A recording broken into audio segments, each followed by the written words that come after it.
अस्सलाम वालेकुम दोस्तों, सोप सीरियल दोला बजे ईंदड़ नई एपिसोड में छा थींदो ऐं छा थियण वारो आहे इन जा तफ़सीलात ॼाणण लाइ जेकॾहिं बि असांजे चैनल ते नवां आहियो त महिरबानी करे असांजे चैनल खे सब्सक्राइब कंदा, जीअं हर ईंदड़ नई ख़बर जल्द खां जल्द तव्हां भाइरनि ताईं मुहैया थी सघे।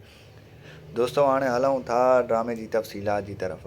तव्हांखे ॾेखारियो वेंदो त दोलाब जे ईंदड़ नई एपिसोड में सोडल सां जेको आहे पंहिंजा जेके घरवारा आहिनि उहे ॻाल्हियूं कंदसि ऐं चवंदसि त तोखे नथो लॻे त तो ग़लति क़दम खयों आहे। तंहिंखां पोइ सोडल चवंदसि त मूंखे त उन जो अहसासु आहे मां ग़लति क़दम खयों आहे, बहरहाल जेको आहे सो मां मजबूर हुयुसि। तंहिंखां पोइ घरवारा चवंदसि त तोखे ख़बर आहे तुंहिंजे पोयां जेको आहे सो छा थी गुज़रियो आहे।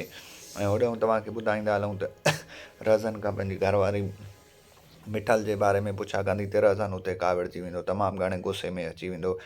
चवंदसि त तो जॾहिं तोखे ख़बर आहे त मां उनजी ग़ुलामी आहियां, तूं बार बार इहे सुवाल मूंखां छो कंदी आहीं।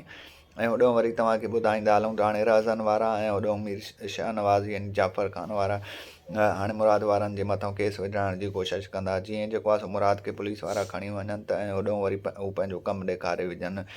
ऐं तव्हांखे ॿुधाईंदा हलूं त होॾो जेको आहे सो मंसूर ख़ान पंहिंजी जाकोड़ ऐं कोशिशि खे न छॾींदो। ऐं तव्हांखे ॿुधाईंदा हलूं त नई एपिसोड में बि हू उन कोशिशि खे बरक़रार रखंदो त हिननि जे विच में ठाह थी वञे। बहरहाल तेसि ताईं ठाह मुमकिन न आहे जेसि ताईं जेको आहे सो गुलपरी हुननि जे हवाले न कई वेंदी। ऐं अवां भाइरनि खे ॿुधाईंदा हलूं त जेको आहे सो नओं ड्रामो थी सघे थो त जेको आहे सो ईंदड़ हफ़्ते न उन खां जेको आहे सो बाद में जेको हफ़्तो ईंदो उन हफ़्ते में उनखे सन TV ते नशर कयो वेंदो। अव्हांखे मुंहिंजो रिपोर्ट कीअं लॻो कमेंट सेक्शन में पंहिंजो राय ॾींदा। वठंदासीं इजाज़त, मिलंदासीं नई वीडियो में। तेसिताईं रखंदा पंहिंजो ख़्यालु, ईंदा इजाज़त। अल्लाह हाफ़िज़।